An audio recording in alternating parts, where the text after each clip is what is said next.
वो शासन पे आ गए हैं या आए हैं या आ रहे हैं, उनको नहीं रोकेंगे, समाजवाद नहीं आएगा, बराबरी नहीं आएगी, सबका एकता नहीं बनेगी। और यही मेरा एक मैसेज है, ज्यादा से ज्यादा लोगों को जगाओ। एक बात मैं और कहता हूं, जिस देश की, किसी ने शायद कही नहीं, डायरेक्ट के कही जाए सी, जिस देश की न्यायपालिका, कार्यपालिका तो बेईमान है, जिस देश की न्यायपालिका भी भ्रष्ट हो जाए, फिर उस देश का क्या होगा, उस संविधान का क्या होगा? आपके सामने जो बाबरी मस्जिद का केस है, बाबरी मस्जिद में कौन सी जजमेंट थी, कौन सा लॉ था जिस पे फैसला दे दिया गया, लेकिन कोई आवाज नहीं। मेरे पूर्व वक्ताओं ने जो आवाज उठाई है कि जब तक हम सड़क पर नहीं आएंगे, और वकीलों का खास कर है, आज मलिक साहब का हम धन्यवाद करते हैं, लेकिन इस देश के वकील जातियों में बटे हुए हैं, धर्म पे बटे हुए हैं। वकील का क्या धर्म है, क्या जाति है, उसका संविधान धर्म है, उसका अगर कहीं संविधान पे उंगली उठी है, वकीलों को सड़क पे आ जाना चाहिए। लेकिन वकील भी देखते हैं कौन से धर्म की बात आ रही है, कौन सी जाति की बात आ रही है। मेरे दोस्तों, सच्चे वकील बनो, जिनका जो वकील है उसका संविधान है, संविधान में किसी धर्म की मान्यता नहीं है, किसी जाति की मान्यता नहीं है, लेकिन फिर वकील भी जातियों पे बटे हुए, धर्म पर बटे हुए। इसी कानून ने, काले कानून लेके आए, एक ऑर्डिनेंस पास हुआ रातों रात, और हमारे सिर पर तलवार लटक गई इस देश के नागरिकों पर। तभी हम रात को निकले और इस सामाजिक न्याय के लोगों के पास हम गए। क्या करें? इन्होंने कहा सड़कों पर आओ। उस एक कानून की लाइन को मिटाने के लिए हमने 750 किसानों की बलि दे दी। इस देश के किसान थे वो। और आज मोदी, मैं खुलकर कहता हूं, ना उनको शहीद का दर्जा दे रहा है। अरे कानून वालों, ये तो बता दो वो हत्या थी या शहादत थी? या तो मोदी ये कह दे मैंने हत्या की है, या ये कह दे इस देश के लोग शहीद हुए हैं। कोई रेस्पॉन्सिबिलिटी तो ले लो इस चीज की। और ये दो ही लड़ाई है, ज्यादा समय नहीं कहूंगा, कमेरे और लुटेरे की लड़ाई है। आज ये आपको तय करना है आप किस ओर खड़े हो। हमें फिर भी शायद शहादत देनी पड़ेगी, हम फिर आ जाएंगे, हम कभी खत्म नहीं होंगे। लेकिन एक उदाहरण है, यहाँ रोड पर एक्सीडेंट हो जाता है तो एम्बुलेंस बुलाते हैं, वो लेट आती है कि सरकार आएगी। गांव के डॉक्टर के पास ले जाते हैं और रेफर कर देता है बड़े गांव में, शहर में, शहर वाला रेफर कर देता है पीजीआई में, तब तक उसकी मौत हो जाती है। अरे कोई इलाज भी कर दो। ये देश भी आपका है, ये लोग भी आपके हैं, ये पेड़ भी आपका है। ये बार बार जो कहते हैं कि सरकार सरकार, कोई नहीं आने वाला है। ये हमारे बड़े बुजुर्ग बैठे हैं, बलराज मलिक जी जैसे लोग जो आज कह रहे हैं। और ये भी बता दूं आपको, लुटेरों की संख्या ज्यादा नहीं है, 2-4 ही हैं, कमेरों की संख्या ज्यादा है। लेकिन आप लोग मदद कीजिए, और अगर फिर भी कुछ नहीं होता तो फिर हम सामाजिक न्याय के पास जाएंगे। और जैसे महाभारत के 12 साल वनवास के कटे थे, 12 तो हो गए, एक हमारा अज्ञातवास का और बचा हुआ है, ये भी कर लें, फिर अर्जुन भी देखेंगे और तीर भी देखेंगे। ये देश तब भी हमारा था, आज भी हमारा है, और आगे भी हमारा रहेगा, और हम इसके लिए लड़ते रहेंगे। आपने यहाँ बुलाया, सुना, इसके लिए आप सभी का बहुत बहुत धन्यवाद। तो मेन पॉइंट इज कॉन्स्टिट्यूशन जो है हमारे हितों की रक्षा करता है, लेकिन जिस प्रकार सरकार हमारे हितों को रौंद रही है, आप देख सकते हैं आरटीआई एक्ट उन्होंने ख़त्म कर दिया है। आईटी एक्ट में इतने बड़े बदलाव लाकर आप लोगों की आवाज़ को दबाया जा रहा है। मेरे सामने जितने भी मीडिया के साथी बैठे हुए हैं, आप जानते हैं किस प्रकार आप पे कितनी ज़्यादा पाबंदी है, आप क्या दिखाएंगे क्या नहीं दिखाएंगे। You have to be very careful.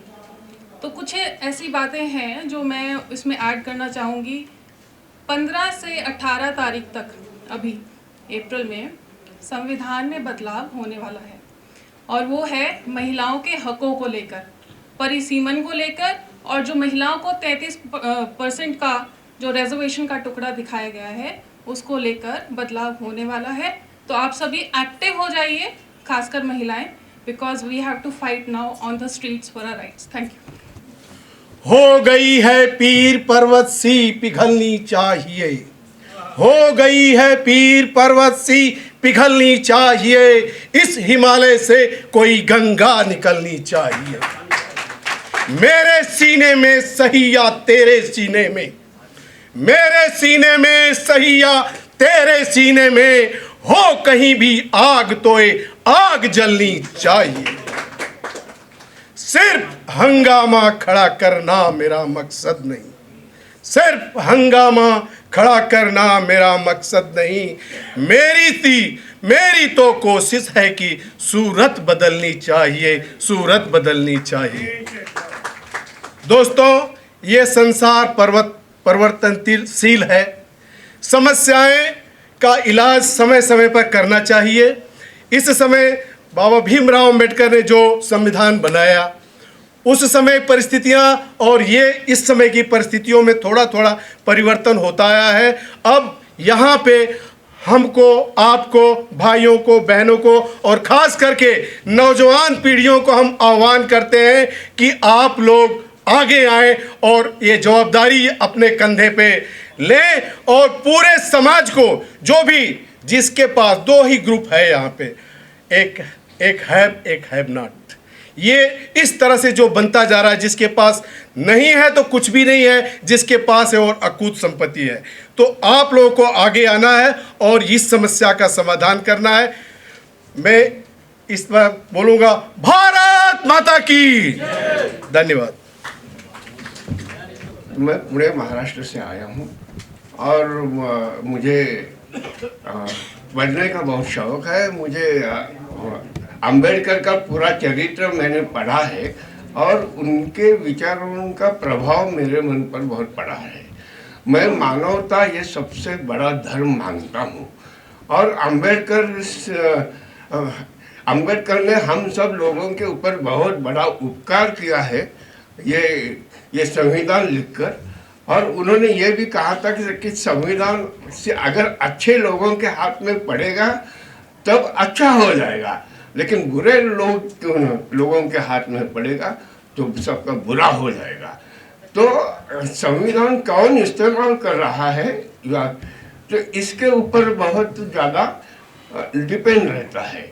और एक बात मैं सिर्फ अभी कहना चाहता हूँ कि अंबेडकर इतने विद्वान थे वो उनके ज़माने में, वो सिर्फ बैरिस्टर ऑफ लॉ नहीं थे, वो इकोनॉमिस्ट थे। उन्होंने बहुत डिग्रियां ली थी और वो सब बाकी पटेल और नेहरू ये सिर्फ बैरिस्टर एट लॉ थे या गांधी जी भी लॉ थे। लेकिन उनके ज़माने में भारत का सबसे पढ़ा हुआ आदमी कौन था तो वो बाबा साहेब अम्बेडकर थे। तो उतने वो महान थे, लेकिन वो जितना उनको क्रेडिट मिलना चाहिए उतना क्रेडिट अब भी नहीं मिल रहा है। और दूसरी बात यह है कि ये न्यायपालिका हमारे देश का मेंदू है। अगर हमारे शरीर में कहीं कुछ डिसीज होती है, पाँव में, हाथ में या कहीं, तो वो दुरुस्त हो सकता है। लेकिन न्यायपालिका हमारे देश का मेंदू है। अगर मेंदू में कुछ भ्रष्टता आई तो आदमी ब्रेंडेड हो जाता है।